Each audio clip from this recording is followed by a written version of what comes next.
ఈ మధ్య వరుసగా సమాజంలో చోటు చేసుకుంటున్న కొన్ని సంఘటనలు చూస్తుంటే సిగ్గుతో తలదించుకోవాల్సి వస్తుంది ఎవరికైనా. 100 ఏళ్ల అనుబంధం భార్యాభర్తల సంబంధం. అలాంటి పవిత్రమైన బంధానికి మాయని మచ్చగా ఈ మధ్య జరుగుతున్న సంఘటనలు నిలుస్తున్నాయి. ప్రియుడి కోసం అగ్నిసాక్షిగా మెడలో తాళి కట్టిన భర్తని అతి దారుణంగా కొందరు ఆడవాళ్లు హతమారుస్తున్నారు.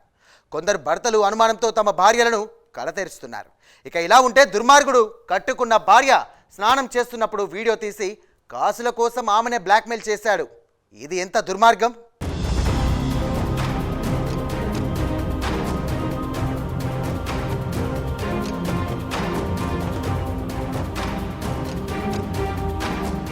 ఈ మధ్యకాలంలో కొంతమంది భార్యాభర్తల ప్రవర్తన సమాజంలో సంచలనాన్ని రేకెత్తిస్తోంది. భారతీయ సాంప్రదాయానికి ప్రతీకగా ఉన్న వివాహ బంధాన్ని అపహాస్యం పాలు చేస్తున్నారు. ఒకరితో ఒకరెంతో నమ్మకంగా ఒకరినొకరు అర్థం చేసుకుంటూ అడ్జస్ట్ అవుతూ ఉండాల్సిన భార్యాభర్తల బంధంలో మనస్పర్ధలు, అఫైర్లు, నమ్మక ద్రోహాలు, మర్డర్లు అల్లకల్లోలాన్ని సృష్టిస్తున్నాయి. తాజాగా ఓ దుర్మార్గుడు తన భార్య స్నానం చేస్తుండగా రహస్యంగా వీడియో తీశాడు.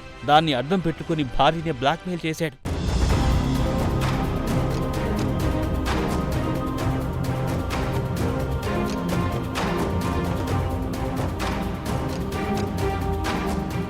ఈ షాకింగ్ ఘటన మహారాష్ట్రలో చోటు చేసుకుంది.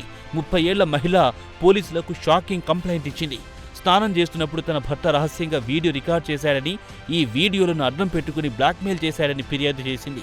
కారు ఈఎంఐ కట్టడానికి డబ్బులు లేక తన ప్రైవేట్ వీడియోలు లీక్ చేస్తానని బెదిరించినట్టు కంప్లైంట్లో పేర్కొంది.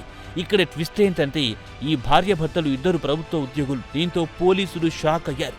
పూణేలోని అంబేగావ్లో 2025 జూలై 22న ఈ కేసు నమోదయ్యింది.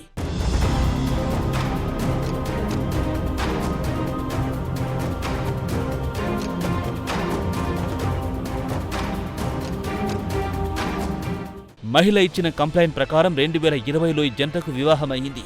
భార్య స్నానం చేస్తుండగా భర్త రహస్యంగా వీడియో తీశాడని భార్య ఆరోపించింది. కార్ లోన్ ఈఎంఐ కట్టడానికి పుట్టింటి నుంచి 1.5 లక్షలు తీసుకురాకపోతే వీడియోలను పబ్లిక్గా షేర్ చేస్తానని బెదిరించాడని కంప్లైంట్లో పేర్కొంది.